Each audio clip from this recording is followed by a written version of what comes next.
You're listening to the Adoption and Fostering Podcast. Hello, Scott, and welcome to what is the first year's anniversary of the Fostering and Adoption Podcast. Of the Adoption and Fostering Podcast. I can't believe I got that wrong. Are we changing it for year two, are we?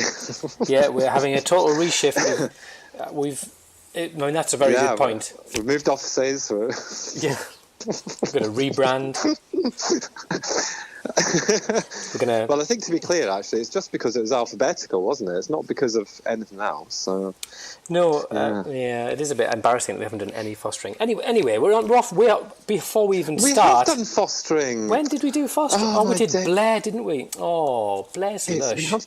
Thank you. We've done Your Man. I'm terrible with names. Blair. Yeah, we've done Suddenly Mummy, and we also did Blair. Yeah, but we also spoke to, you did, the National Harvey. Association of Fostering Providers. Harvey. Harvey's the man. I like Harvey. We have done fostering. He is, dude. I've not met him. Have you not? But I think I'd like him. Yeah, he's a cyclist, so he can't be bad. He's a good man. That's why you got on with him. It is, yeah. It's no other reason. It's all that. Right, okay. I'm aware that we could so easily go off topic here. Right, anyway. So we will. Right. Right, I've got a couple of questions that we've got to answer that I've put out. One from Now We Are 6, and one from Hedwig from Adoption Matters, which is all very exciting. Yeah. But actually, I think that the one from Now We Are 6, I'm not sure whether I can say a real name. Maybe that is a name. I wouldn't, just in case, because you outed Becky last night, so let's not do that again. Yes, she didn't quite realise we were going on Facebook Live, and you did that to Jenny as well. And stop it now, all right? You've outed too. That's enough. It's like one of those, Yeah, I'm one of those people, actually. I'm going to get a very bad reputation. Anyway, that's terrible. Don't tell the HCPC they'll have me done for something. No, right, okay. This is the question I got from Now We Are 6, which I think is a really good question. Right, what has been the highlight of the year? Because we've done 26 episodes, 3 extra episodes. What's been your highlight? What's been your highlight?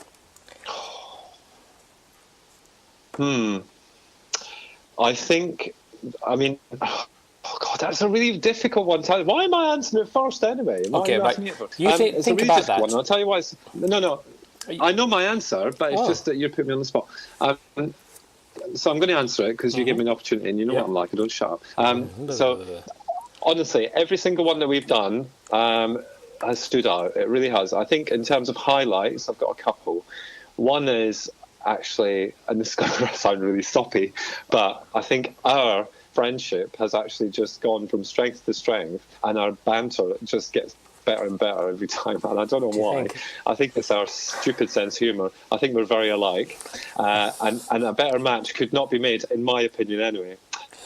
I let my mate out, just so you know, listeners. I weep for the future.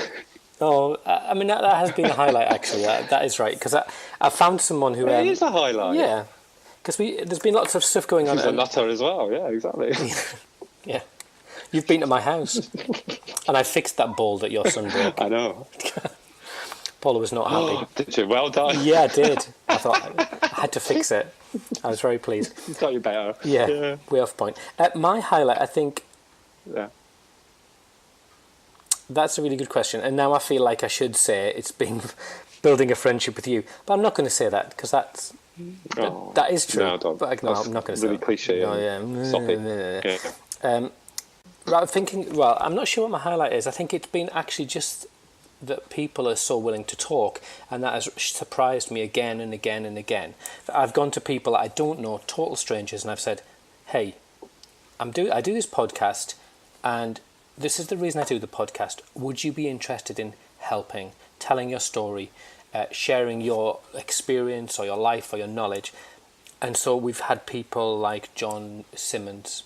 We've had people like Marie Kershaw. We've had, I'm going to forget people's names now. We've had people like Blair and Suddenly Mummy. We had Hannah Meadows. We had Andrew Christie. We've had Helen Bonnick. The list goes on and on, and I will undoubtedly forget some people. We had Mike Thingy-Madoodle. We had Katie Wrench. We had...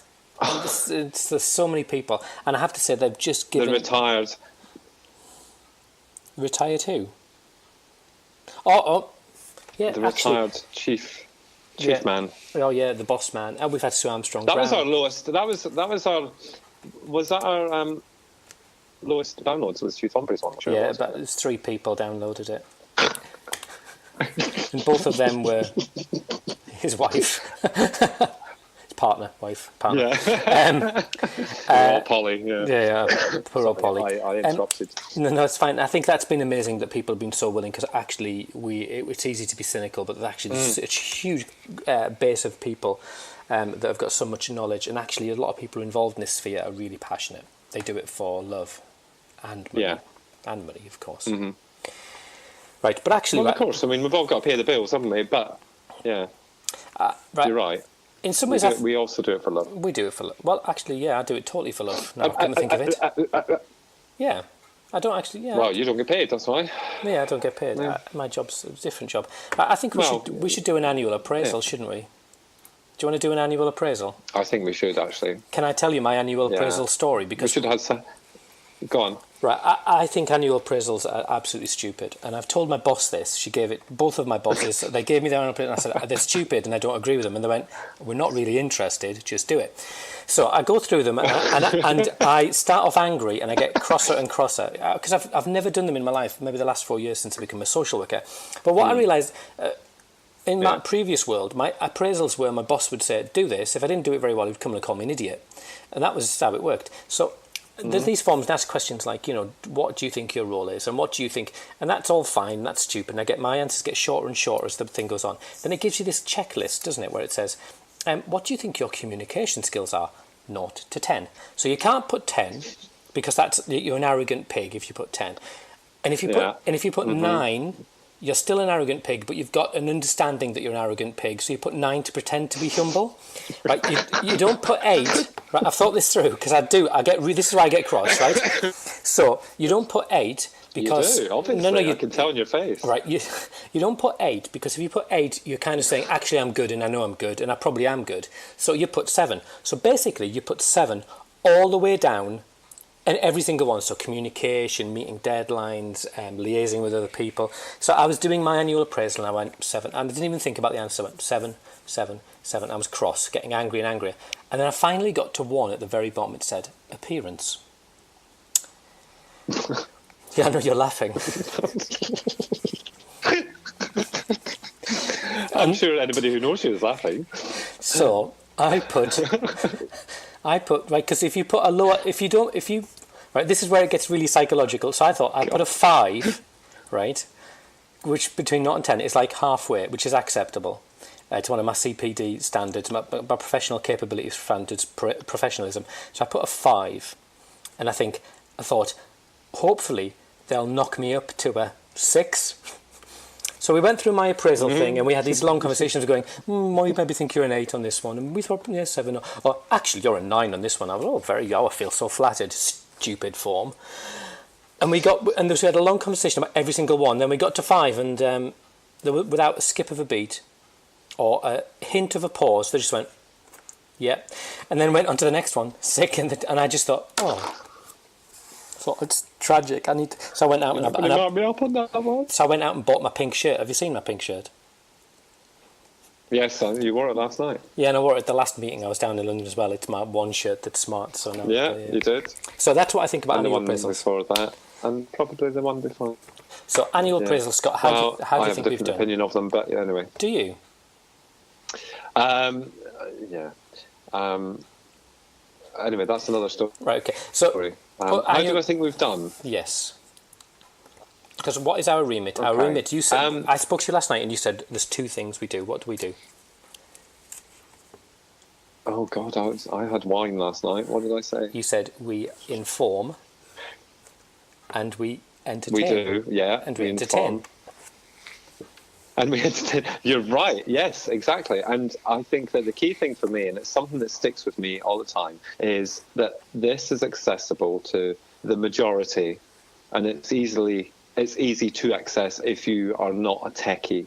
So, you can go on, everybody's got a computer or a smartphone these days, and they can access it. And yes, some of the subject matter is very serious, and I said this last night. Some of the subject matter is really serious. Yeah. That actually, I think that what we need to do is we're adopted parents and foster carers, for goodness sake. We need to have a sense of humour. Crikey, yes. And I think that that's quite important to what we do on this podcast. So Absolutely. if we went through a whole podcast and didn't raise someone at least into a smile, then that would be, I would just finish it. I'd be gone, right?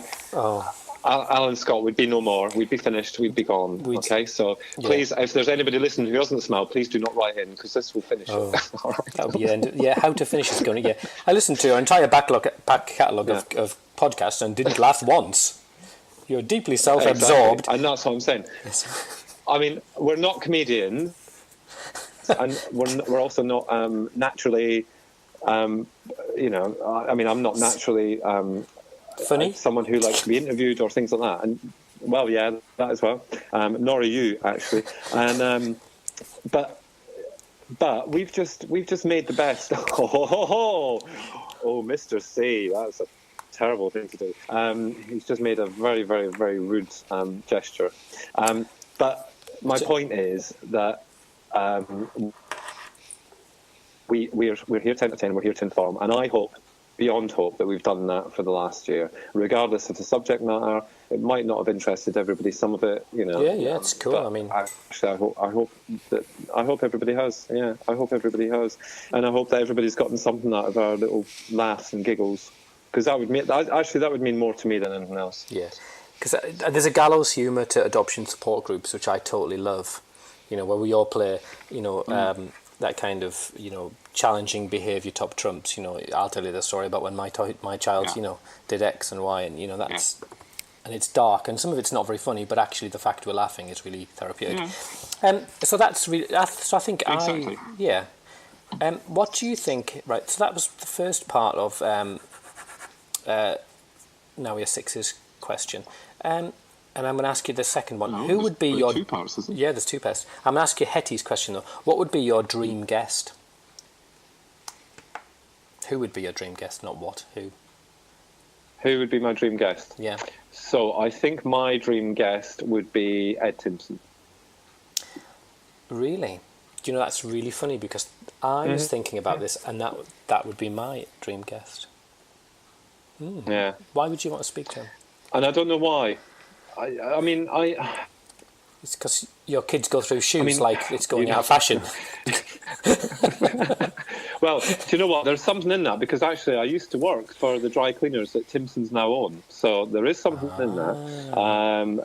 Many years ago, I used to be a manager for Johnson's, the cleaners. Oh, do we have to pay for that if I mention the brand? No, I think they have to pay for it. Do we have to do that? Yeah. Or are we not? Yeah. All right, okay, cool. So anyway, I used to be a manager for Johnson's the Cleaners, and they're now owned by Timpson's. Did I just mention this one? Anyway, so I guess I kind of feel a connection, but it's not about that. It's about and not everybody has nice things to say about politicians and what have you. But actually, I think he did a lot for our families when he was minister. And I mean, we don't know what. In the future, I hope he's just going to be as successful. But I think that yes, there's still improvements to be made. We know there is, but actually that Ed Timpson actually kicked off a lot of those kind of things that we needed to be able to support our children, and that's why I'd want. And I think actually, having met him a couple of times through, when we won our awards last year, and kind of listening to him talk, he's quite an engaging person as well. He is quite engaging. And I'd just like to sit and have a chat with him, because I think he'd be quite cool. Shall we try and make that happen? I have no idea how to start to do that. Let's try. How do we? I don't know. I'll do that. I've got ways and means, but people are really generous. And actually, we could go and pay. Yes, we have. Yeah, we have got ways and make means. it happen. I would like to talk to him, because I think the temptation is to be really. There's a lot to criticise in politicians, and I think that some of that criticism's fair, and I think some of that is rightly levelled at them. But I've only met him once to speak to, and I thought, I've got a pretty good nose for sniffing genuine people out, and I thought, he's a genuine guy, but I understand that he's trapped within a system, a political system, so he's got constraints on him. And I spoke to him, and I'll not tell you what the conversation was, because that's between him and me. But I thought, I would like to speak to him. Yeah. He said, ditch that other lad. When we bought Johnson's, we saw his annual appraisals, and he's a total ne'er-do-well. No, my annual appraisals at Johnson's were fabulous. Oh yes, darling, yes. Appearance, well, it's Johnson's top form. Yeah. There's tick. Yeah. There's tick. It's the alarm. The police are coming. So the minister. So that's actually really interesting, because I thought anyone at the top of my head and thought Edward Timpson. So we'll try and make that happen. Yeah. That's really interesting. And I think that. Yeah, I think so. And I think they would just get out of my system. I don't know. Maybe I've got a bit of a man crush going on, and I don't mean that in a gay way. I just mean a bit of a man crush on them. Yeah. Well, I can't possibly comment on that. I just hold him quite high regard. Yeah. And had I not met Hugh Thornbury, then probably I would have said him.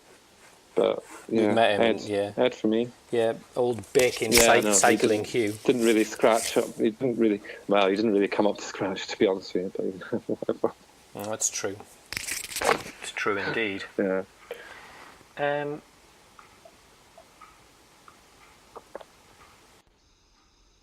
I've just realised I've been recording on the wrong microphone. Yeah. I'm going to keep that as it is, because that's just the way it is. Right. Anywho. That's fine. I'll edit that bit out as well. Oh, I'm not going to. I can't be bothered. Right. How many minutes have we gone? Honestly, quarter of an hour. So we could prattle on forever. Right. I think the next question leads really nicely into what I would really want to talk about in it. And it was from Now We Are Six, and it says, have there been any unexpected outcomes from the podcast? Apart from that restraint order. And a few people blocked on Twitter. Yeah. Apart from that. And I thought, do you know what? Can I answer this one? Because I've got. This is going to go the same way. Yeah, it is. It's going to go the same way. But off you go. I know what you're going to say. Yeah. No, you don't. How do you know what I'm going to say? All right, okay. Because I do. Because I know. We have a hive mind. I spoke to Helen Bonnick for the third one, and it was just out of curiosity, right? Boom. Did you get it? Right. I spoke to Helen Bonnick, and Helen Bonnick we got such a huge response. That started a conversation, and it was that was linked to stuff that I'd spoke about previously a little bit. Every time it was touched on in Twitter, it was clear that it was a really prescient issue for families. And then I did out of that frustration, I did the report, and after the survey, and then after doing the survey, I literally, which was the beginning of December last year, and my life was turned upside down. Absolutely. Right, and so here's a list. I've written this down. Because of that, and this isn't, I'd written this down before I got asked the question. Because of that, I wrote an article for Community Care. I wrote an article for the Huffington Post. As a consequence of that, right, I'm going out in order, I then was asked to speak at the University of Sunderland to adopters, 250 adopters. I then was asked to speak at the Department for Education, and they opened some more doors. I was then asked to speak at Sunderland Social Services, and spoke to some social workers. I was then asked to speak we arranged to speak at We Are Family. I was then asked to speak at, so here we go, I've spoken to the Quorum Chambers about it. I've spoken to the Fostering Network about it. I've spoken to Isabel Trowler, who is the Chief Social Worker, about it. I've spoken to Coram Bath about it. I've spoken to Adoption Matters about it. I have spoken at Community Care, and this is a long list, Community Care about it. After Adoption, We Are Family, DFE twice, Sunderland Social Workers. Adoption UK ran their specific, their edition. And because of that edition, I think that really opened it up into a huge, because that's a big publication, and it drew lots of people in. There was the 3 CLAT reports, the university students, the Yeah, so actually that is a huge issue. You're texting. Pretend to be interested in what I'm saying. I'm just listening to you blow smoke up your own backside, to be honest with you. Oh, that's mean. But actually... It's because I knew what was coming. It was so going to be about this. How can it not be? How can it not be? It's totally consumed your year and my year. No, exactly. That's what I mean. Yeah, it's consumed both of us. It's just it's been totally bonkers. Yes, in the nicest possible sense, if there is a nice sense. Yeah. I don't, yeah. But I think that outcome. Anyway, finish what you're saying, and then I'll. No. I just think that I had no idea that we would open this can of worms. And that's a difficult context, because I think that there was lots of people who've done a lot of preparatory work and have got a lot of expertise. Yeah. I'm thinking of Helen Bonnick for one. I'm thinking of Amanda Bowman and specific practitioners who have done fantastic work for years and years and years. And I think the timing was right for us to open that out to a wider audience who were ready to hear. And there's been loads of people who've done other stuff as well, and it's not just us. And I think that last few weeks I felt this sense that actually I can stop now. I can just stop. That's really exciting. What about you? Because I know you've bought into all of that, and you've ran with that, and you've helped with it massively. Well, I had no choice, in all honesty.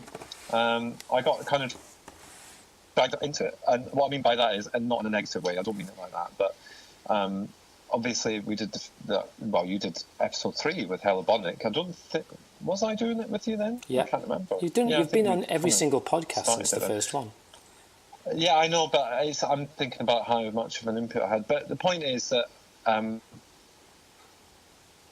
the whole year has been consumed with CPV. Yeah. And it's just been absolute madness. And I think that it's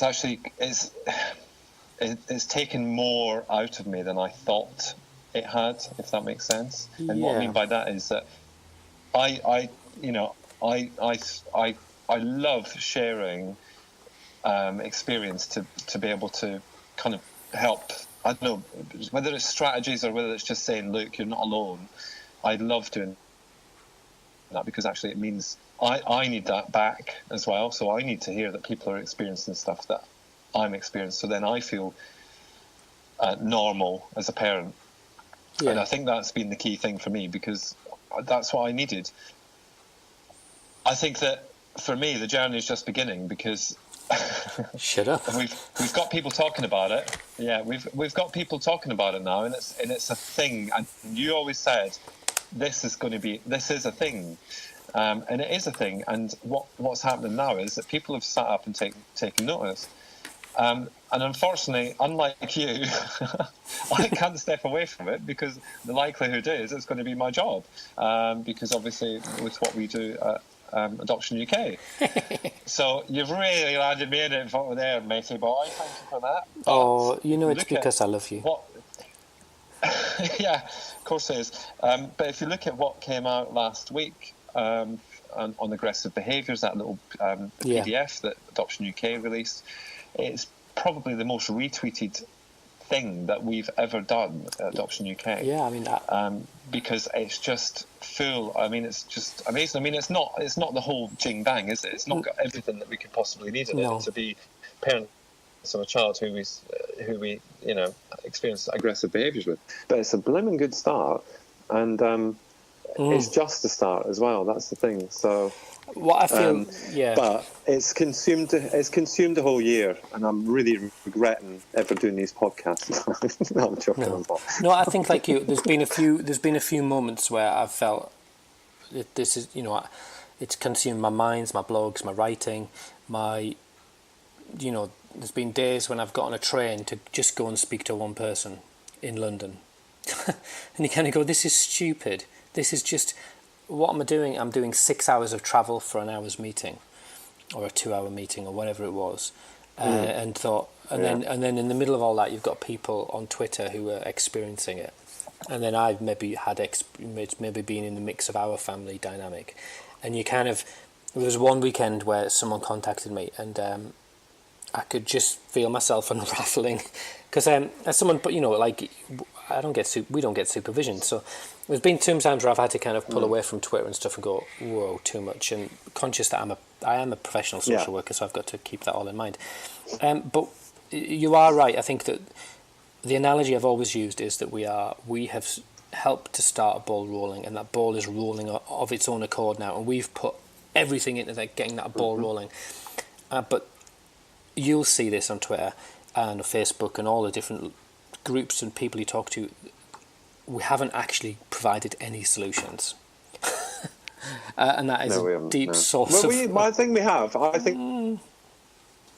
I disagree with you a little bit on that, because I think we have to a point. But I know. Well, I think we have, because I think actually that, if I think about the We Are Family thing that we did, with bar one person who I felt ever so sorry for, because we just didn't give her anything new. We did. Yeah. I mean, between the two of us, we gave them some kind of strategies, but it's very difficult, isn't it? It always is difficult to provide strategies for everything, because it's just not possible. So, yeah. I mean, I have, in amongst that long list, there's some key people there. So Adoption Matters, Coram Bath, Isabel Travler, and those are the doors into the future. They, around issues around practice guidance, and so there's a plan afoot to produce some actual practice guidance, which can be kind of thrown into the mix, and for teams to actually use that. And it's really pragmatic. It's about a graduated response. I think I talked about it a bit last time, but it's the idea of saying, providing families with a narrative. Well, it's exactly what Deleth Evans was saying last week, and if we can get that formalised into a few thousand words, and it can be put in the hands of adoption social workers and child protection social workers, and put in the hands of adopters, then they can use it. They can take it to people and say, this is a model that would help me. This is a model that's legitimised by, where it comes from. It's not just me scrapping some, ideas together. Yeah. The idea that, if Coram Bath get behind it, they're the British Association of Adoption and Fostering, that, with their name on it, it's a thing. So that's something that we're pushing towards, and will hopefully get done pretty soon. So that's my end goal. But I kind of wanted to say that the best moment of my entire year, and this links back to highlights, was I came down to London for a meeting, and I did blog about it, but it was where I was at the Adoption Leadership Board data set meeting, and I'm like, I'm the idiot in the room, but the most stupid person, please stand up. Oh, that'll be me then. And we went through a list of different needs of families. Unless I'm there. Unless you're there, then yeah. And we said, actually, where there was a total uncontested list of needs of families. Well, sorry, there was a list that was contested, but the second or third item down was CPV. And everyone just said, oh, there's this, the CPV, there's this. Oh, do we want to have this one? And there was and I just thought, I'm in a room of people I don't have to convince. And it was just, I didn't realise until I was on the train on the way home, and I genuinely felt overwhelmed, because I thought, wow, everyone knows this happens, but we're finally able to talk about it. So that's really positive. Right. How long have we been going? I feel like this could be quite a short podcast, because I've run out of things to say. I've not run out of things to say. Really? No. That's not like you at all. No. Right, so the future of the podcast, what shall we do in the future? Where shall we go? Should we just do the same, or should we just... What shall we do with the drunken sailor? What shall we do with the drunken sailor? Should we just give up, did you say? Yeah, we could just give up. OMG. No, It's interesting, because actually, do you know what? We're constantly talking about listening to people. In actual fact, we don't get... Well, I don't see very much feedback. And maybe there's things being said. But what... Behind our backs. What I'm interested in is... what I'm more interested in is, when should we stop rather than should we... in various things. And it's about knowing when it's time to just call it a day. And I think that the question really is to the people that listen to it is, do they get something out of it? And I guess that our downloads or our whatever's, click-throughs or whatever you call them, I don't know, because I'm not very techie, would indicate whether it's worthwhile keep on going with it. Well, I guess our downloads are going up, but yeah, it's hard to say, isn't it? Because there's an element of people dip in and dip out, and like all of us, we read some things for a week and then we don't, and we can. Yeah, I suppose we've got trusted friends who will tell us when we're being idiots, won't we? Will we? I think so. I think we do. Yeah. Yeah. I think like knitterglails, I was going to call her that, glitter nails. Would definitely tell us, because she's not backwards at coming forwards. Suddenly Mummy would definitely tell us, and I think even going up to Her Royal Highness Sally D, I think she'd tell us if we'd flogged the dead horse long enough. So doff my cap. Yeah. But I think it's got value as long as we're safe. Yeah. I think we're safe. Yeah. I think there's I think I want to see that we develop a resource for people that can help, and I think that the focus that when we focused on specific issues, I think that's been really beneficial. So we looked at life story work, we looked at trauma, we looked at preparation, and I think people enjoy those, and I think that's when we get engagement. It's when it's around a specific issue. If we throw out broad questions, people go, not so sure. But if you go, what do you think about life story work? What do you think about panels? What do you think about X, Y, and Z? And that seems fair. And we've got a fair range of experience between us. We can do that, can't we? We can draw on wiser people. Well, and there's contacts as well to be able to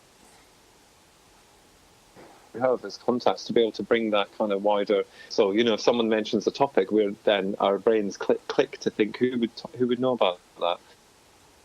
Yeah. Who can we talk to about that? Because if we don't know, then why would we not use our contacts? It's not about being I've got contacts. It's about saying actually who can we talk to, who can provide that information for our community, because that's what it's about, isn't it? And we learn something, and our community learns something. So. But I'd hate to think people think that we're elitists, because I've had that criticism aimed at me that we're elite adoption. Have you? Yes. Yeah. I have. I have as well. So we're not in the. Yeah. And I totally understand that, because I'm and do you know what? That's I think But the thing is, and do you know what? I think this is a night to address actually, because that's been going on for a while. I think that it's not that we're being elite; it's the fact that we're doing. We're in a position where we are being listened to, and yes, we're not solving all the world's problems in adoption, but we're trying to make a damn good kind of dent in them. And if that results in someone calling me elitist, then fine. But I know that is not the case. All I am doing is, number one, my job, but number two, I'm using the platforms that have been provided to try and make a difference. That's all. If someone wants to get the hump and say that we're this or that, the next thing, well, I'm sorry. Yeah. But that's just the way it is. I can't change that. I've got some opportunities, and rather than challenge us on being elitist, why not work with us? Ha ha ha. But they would maybe argue that you're being elitist. You only let in your favourites, but I don't think that's true. Well, not at all. You're definitely not my favourite, and I'm glad we clarified that, because I hate you and everything you stand for. I've given you the biggest platform you've ever had. What? But no, that's not. But the thing. No.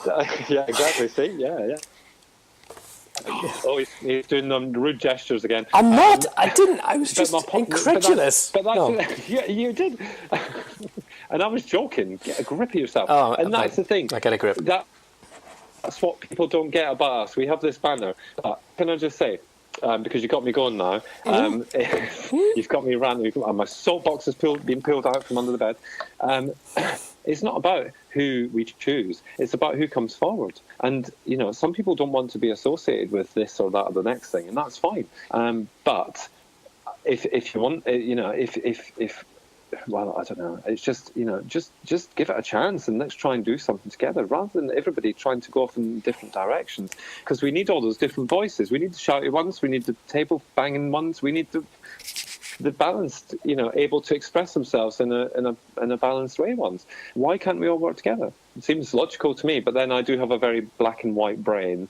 in terms of, it's either this way or it's the other, and it's simplistic. That's what I like to say. So, but there you go. My rant is over. I mean, in many levels, I believe that children are the future, and if you teach them well, they will lead the way. Yeah, I've heard that somewhere before now. Let me think. Feels so wise now. No, I do agree. I'm being facetious because you were getting your blood was right up. Have another sip of your shandy.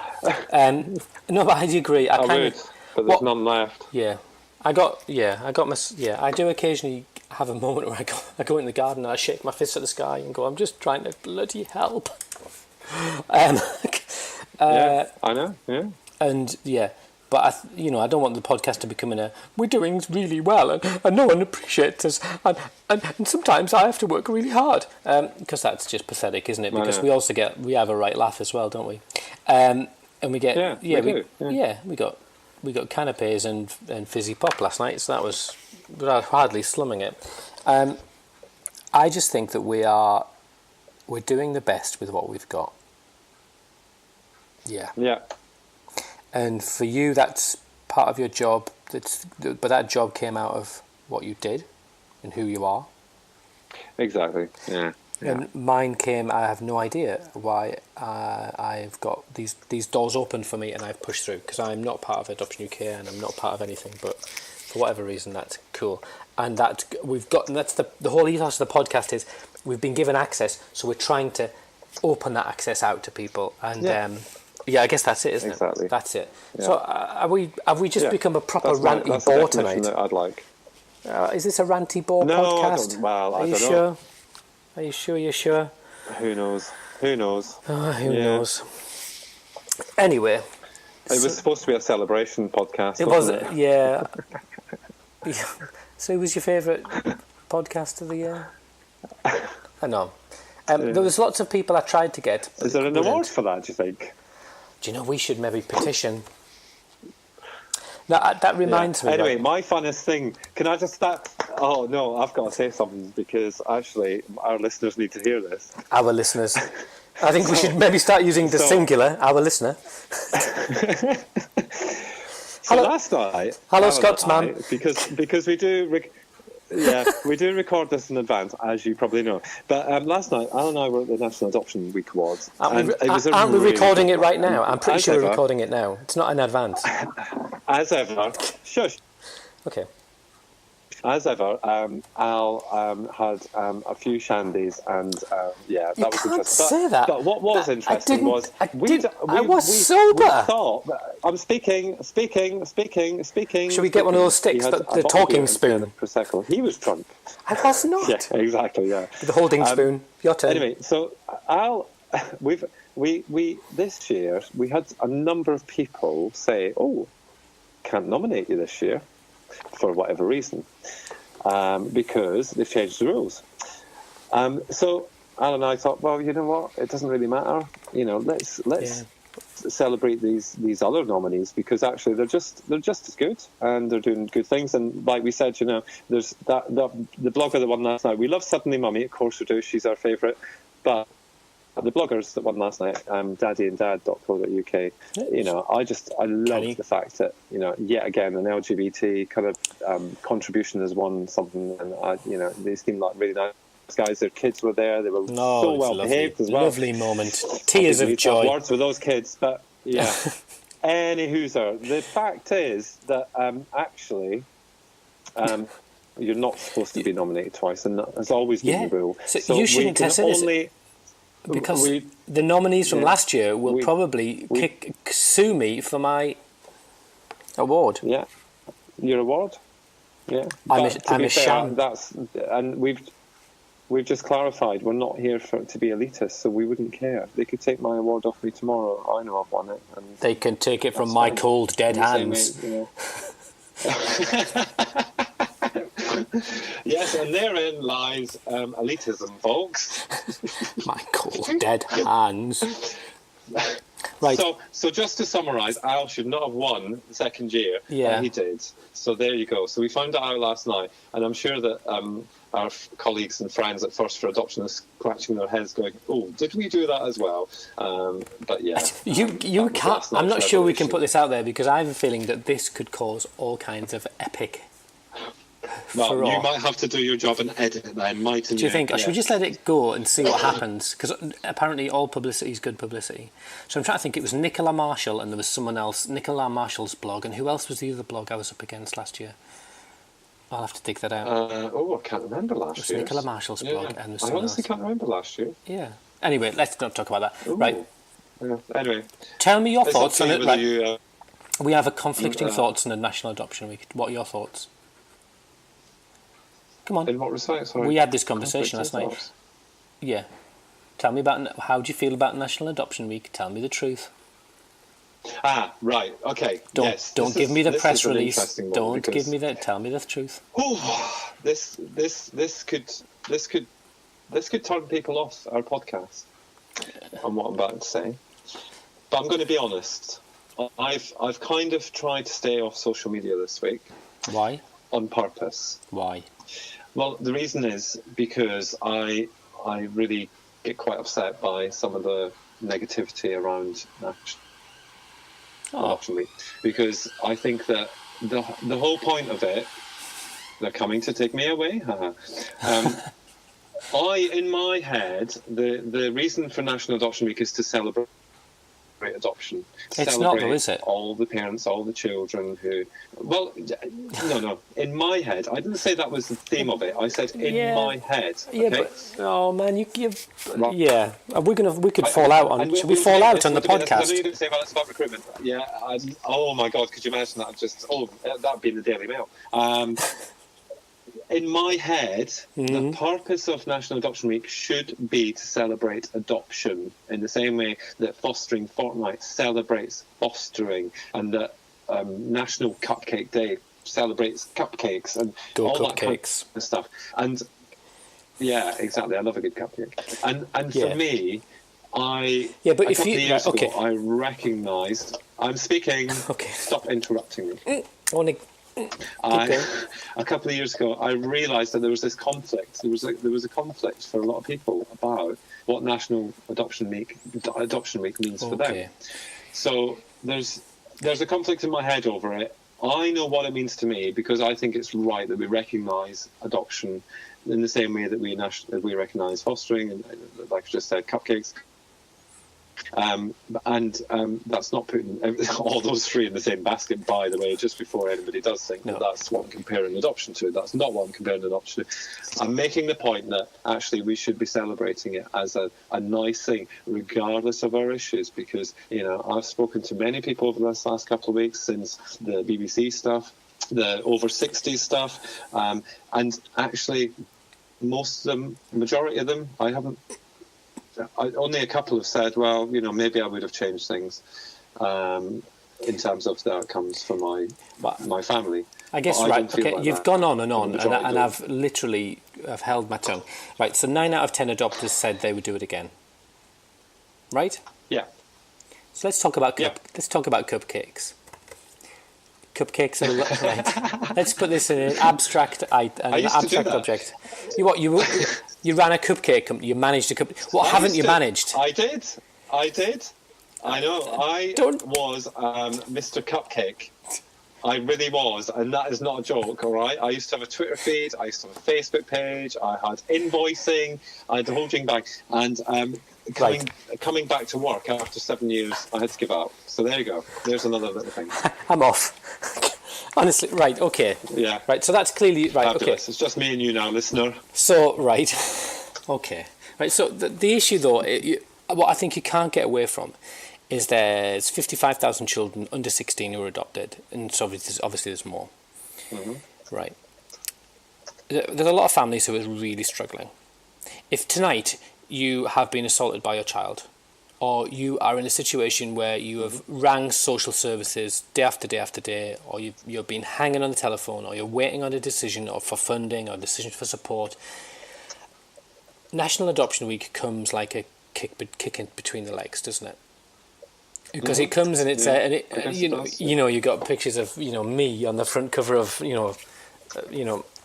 a daily adoption or whatever, a picture Women's of me, picture of me on the front cover of Women's Own with like my smiling, beautiful kids going, we adopted 18 children, and we wobbled a bit at the beginning, but we're all fine now. And you go, go and boil your head, right? Now that's not true. That's not extreme, but what I'm conscious of is that, you can never reconcile the two things, can you? If you celebrate adoption, there will be like a slap in the face to someone. If a third of people are struggling, a third of people are really struggling, and a third of people are doing okay, each of those thirds will experience National Adoption Week very differently. So you'll get people who that front third will go, absolutely, it was just like parenting. We had our wobbles, we had our moments, but actually it's pretty okay. There was the middle third who go, well, we had our wobbles and we made it okay. And the other third who are going, we're on our knees here. Whatever you do, you're going to upset those people, or those people are going to struggle. Yeah. But even at me, I have no idea which third I'm in. I'm in probably the forgotten 1%. I'm in the peculiar 1%. Well, you are peculiar. That's why. But to be honest with you, the thing I find really difficult of the National Adoption Week is the pictures of children. It really upsets me. Yeah. To the point of being, and not because I think, poor little lambs. I don't know. I just get really, really upset, and I as I've got a reputation for adopting more than is appropriate. Maybe that's why it is. Coming over here, taking all our kids. I think I find it really challenging, and I do find sometimes some of the stuff is a bit too saccharine, but actually I'm already primed to not like it. But it was interesting, and I can tell you this, and I can't tell you who I had this conversation with, because I will after we've come off air. That's rubbish, isn't it? I hate it when people do that. It is me being elite. Yeah. Someone I know, very respected, and I said, would you come on my podcast and tell me what you just told me? And he went, maybe in a few years, because he felt he couldn't. And and I thought, that's interesting, really interesting. And there's lots of people, I think, within the industry, because it is an industry, who have conflicting feelings, really conflicting feelings. I agree. Yeah. But we're talking about adoption, and the press are talking about adoption. Yeah. So so that's a good thing. And that's the thing, and that's why I guess that's why it's a conflict, and that's not. My little rant there isn't designed to have people kind of thinking that I'm against them for having issues or for speaking out and stuff. It's not about that. It's about 1 week of the year us all coming together as one and saying, actually, do you know what? Would we do this again, or do we have regrets over it? It's not about do we do this. Adoption Week should be about, which in turn then would help to promote the recruitment of more adopters, because actually we're being open and honest, but we're also saying, actually, do you know what, I wouldn't change my life, because I wouldn't change my life. I love all three of my boys, and I would not change anything about them. Yes, we have day-to-day issues, we have sometimes really bad issues, but actually, would I change it? No, I would not. And that is it. End of. Yeah, I'm pretty sick now, actually. Job done. Yeah, because I've just looked and we missed National Cupcake Week. They have a week. Well, we need to celebrate it next year. Were you saying something? Yeah, I was. Yeah, it was I'm not going to say anymore. 14th to the 20th of September, National Cupcake Week. Oh, wow, fab. Does that mean you're allowed to have cupcakes for every meal for a week? I always find cupcakes disappointing. They never meet up. They never You worry me. You really worry me. Yeah, but they never meet their expectation, do they? You look at it. They wouldn't. Well, depends on who makes them, mate. Haha, Mr. Cupcake. Mr. Cupcake, yeah. Thank you very much. So that's your get out plan from Adoption UK, is it? Yeah, become a baker. Yeah, actually, I'm going to look up Mr. Cupcake. Was that Mr. What was it called? It was called Mr. Cupcake, yeah. And the town that I live in, which I'm not going to give you on air, obviously. Obvs. But people are going to search the internet and find pictures of you dressed as a cupcake in a street, aren't they? Selling cupcakes. No, they won't. Dull. Right, okay. Well, I think that we've had a fantastic year on the whole. I think we have. This is me summing up nicely. I think we've had some... Does that mean you want me to shut up? No, I just think that we could prattle on, and I don't want to prattle on. I want it to be a purposeful conversation. Yeah. I think we've got the future. I think, we've talked about... I think the defining feature of this year for us, individually, personally, professionally, has been child-to-parent violence, which is great. Yeah. I think that, I think there's changes afoot for us both ahead. So as we live in exciting days. But for now, I think the podcast's got legs, and I'm going to run with that. I'd agree. And I love our little podcast, so I'm here with you, mate. Yeah, I think, like you said at the beginning, we're a unique voice, because I do listen to other podcasts, and as they're very good, but they ain't, we are slapdash and jovial and a bit way. Oh, you've just done that thing. Yeah, what's that called? Where you click and wave. Yeah, my daughter does it to me. It's called click. All right. Yeah. That's a bit... Anyway, yeah. It's not very good for radio, is it? Wiggling your head. Radio? Are we on the radio? Are we on radio now, lads? On wireless. On radio. Right. On wireless. Okay, well, Scott, I'm going to say thank you very much for being on the podcast. It's been an absolute pleasure, and here's to another year. I'm going to raise my cup of coffee that Zippy made for me at 12 o'clock today, and it's still left, so I'm working my way through it. Oh, lovely. Yes. And thank you for having me for a year, and long may we continue. Yes, may our reign as adoption elite... No, that's a rubbish ending, isn't it? Yeah, that is actually. But there is one thing that we should say. What's that? And that is actually all of our listeners, and you jest about being singular, but all of our listeners, actually, if they hadn't listened, we probably would have given up by now. And what feedback I do see, and the feedback that we get from others as well. Yes, I think we should thank them very much for listening. I think they deserve awards for listening, actually, for putting up with us for this start, last year. because honestly, there'll be thank you for listening, our listeners. Yes, bless your heart. Every last one of you. Nils will have one already for me. Yeah. Excellent. Okay, well, have a good night, and I shall speak to you soon. Bye. Bye.